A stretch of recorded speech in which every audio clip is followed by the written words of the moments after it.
بسم اللہ الرحمن الرحیم، السلام علیکم ورحمۃ اللہ۔ طالبان نے براہ راست دھمکیاں دینا شروع کر دی ہیں، اور سب سے پہلی دھمکی دیکھیں، اس حکومت کے آنے کے بعد جو سب سے پہلی دھمکی طالبان کی جانب سے آئی ہے وہ بڑی خطرناک ہے، اور یہ جو دھمکی دی گئی ہے یہ دی گئی ہے رانا ثناءاللہ کو،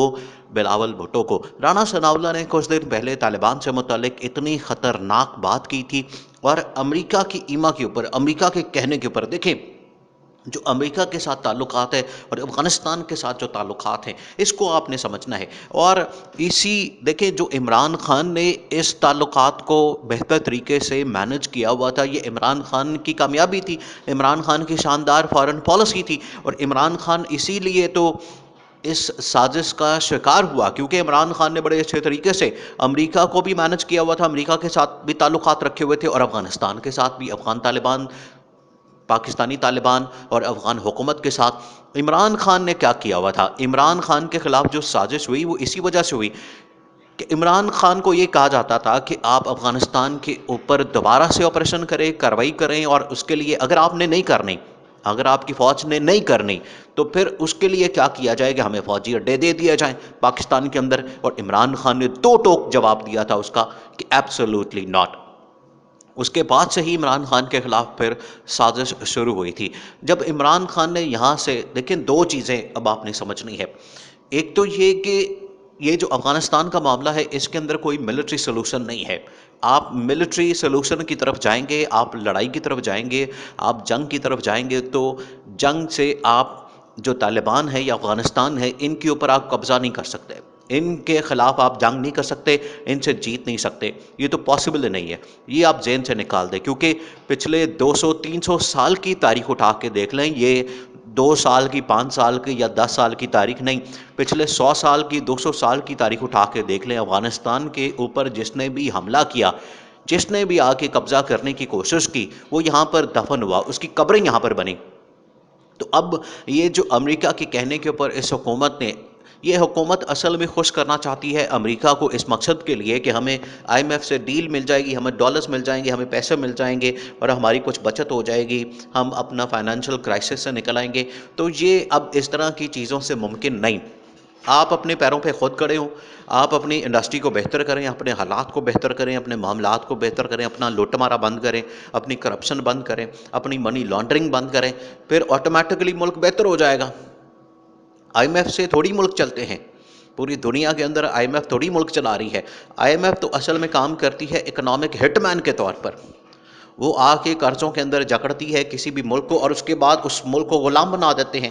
اس عوام کو، اس ملک کے عوام کو اس کو اپنی رعایا بنا لیتے ہیں اور اپنی مرضی کے فیصلے کرتے ہیں۔ یہی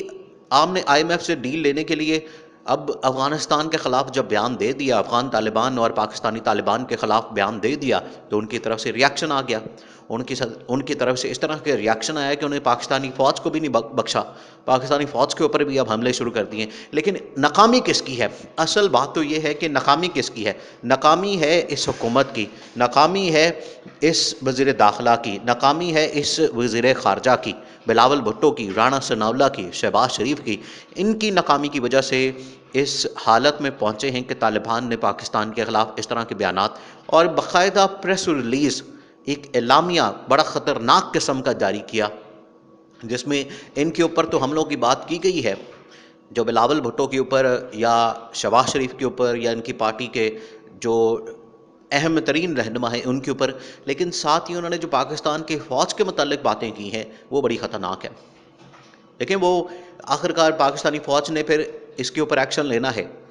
یہ ضرور بات کر رہے ہیں رانا ثناءاللہ وغیرہ کہ ہم ان سے مذاکرات کرتے ہیں، ڈائلاگ کرتے ہیں، لیکن اب چیزیں ہاتھ سے نکل گئی ہیں، اب چیزیں ہاتھ سے آؤٹ آف کنٹرول ہو گئی ہیں۔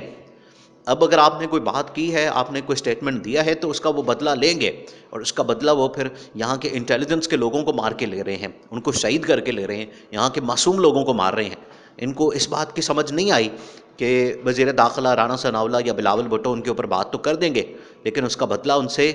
اب انہوں نے کہا کہ ہم نے نون لیگ والوں کو بھی نہیں چھوڑنا، ہم نے پیپلز پارٹی والوں کو بھی نہیں چھوڑنا، اور جو عوام ان کے جلسے جلوسوں میں آئے گی، ہمیں ان کو پہلے خبردار کرنا ہے کہ آپ ان کے جلسے جلوسوں میں نہ آئیں، یہ انہوں نے بتا دیا ہے۔ تو اب آپ نے محتاط رہنا ہے، اس معاملے میں پیپلز پارٹی کے لوگوں کے ساتھ ملنے میں اور نون لیگ کے لوگوں کے ساتھ ملنے میں آپ نے محتاط رہنا، کیونکہ اگر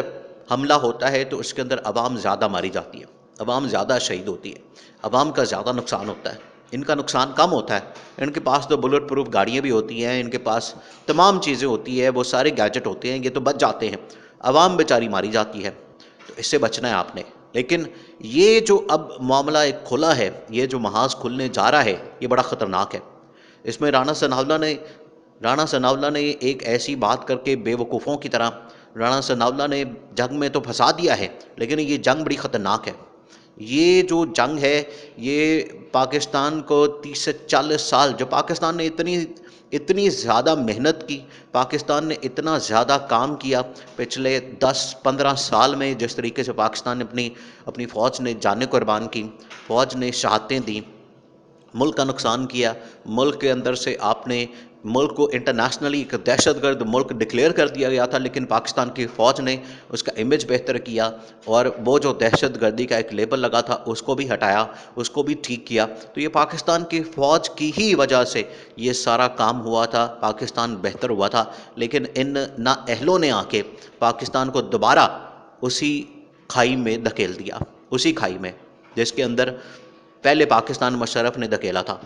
تو اب دوبارہ پاکستان ادھر ہی جا کے پھنس گیا۔ یہ نااہل اس طرح سے آئے ہیں اس حکومت میں کہ ان کی وجہ سے اکنامک کرائسس بھی بڑھا، ان کی وجہ سے پولیٹیکل کرائسس بھی بڑھا،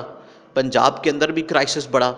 اور اب جو بچا کچا جو لا اینڈ آرڈر کی سچویشن تھی، جو طالبان افغانستان اور انٹرنیشنلی جو معاملات تھے، وہ بھی انہوں نے بگاڑ دیے۔ اب جنرل عاصم منیر نے خود یہ ساری ذمہ داری لی ہے کہ میں خود انٹرنیشنل ٹور کروں گا، خود یہ سارے کام کروں گا، اور انٹرنیشنل لیول کے اوپر جو پاکستان کی پوزیشن، پاکستان کا جو امیج، پاکستان کی فوج کی ساکھ بحال، وہ میں نے خود کرنی ہے۔ اب انہوں نے نہ تو وزیر خارجہ کے اوپر ٹرسٹ کرنا ہے، بلاول کے اوپر، کیونکہ بلاول نے جو بریفنگ دی نیشنل سیکورٹی کمیٹی کے اندر، وہ کسی نے سوچا بھی نہیں تھا کہ اس طرح کی بریفنگ ہوگی، اس طرح کی پریزنٹیشن ہوگی۔ اسی وجہ سے افغان طالبان نے کہا کہ یہ ابھی بچہ ہے، اس کو نہیں پتہ، اس کو نہ تو فارن پالیسی کا پتہ ہے، نہ اس کو جنگوں کا پتہ ہے، نہ اس کو طالبان کا پتہ ہے، نہ ان سے ڈائلاگ کا پتہ ہے، نہ بات چیت کا پتہ ہے، اس کو کسی چیز کا اندازہ نہیں۔ اسی وجہ سے انہوں نے اس کو آڑے ہاتھوں لیا ہے۔ لیکن جنرل عاصم منیر اس بات کو سمجھتے ہیں، وہ پروفیشنل سولجر ہیں، سمجھدار آدمی ہیں، اور اب جو انہوں نے یہ ذمہ داری اپنے سر لی ہے، ذمہ داری اٹھائی ہے، وہ اس کو پورا کریں گے۔ اور طالبان کی طرف سے جو دھمکی آئی ہے بڑی خطرناک ہے، رانا ثناءاللہ کے لیے اور بلاول کے لیے اور پاکستان کی فوج کے لیے۔ لیکن جنرل عاصم منیر کے اوپر ٹرسٹ کرنا چاہیے، وہ اس کا ضرور حل نکالنے والے ہیں، اور اس کے اوپر اب باقاعدہ ڈسکشن، ڈیبیٹ سٹارٹ ہو گئی ہے۔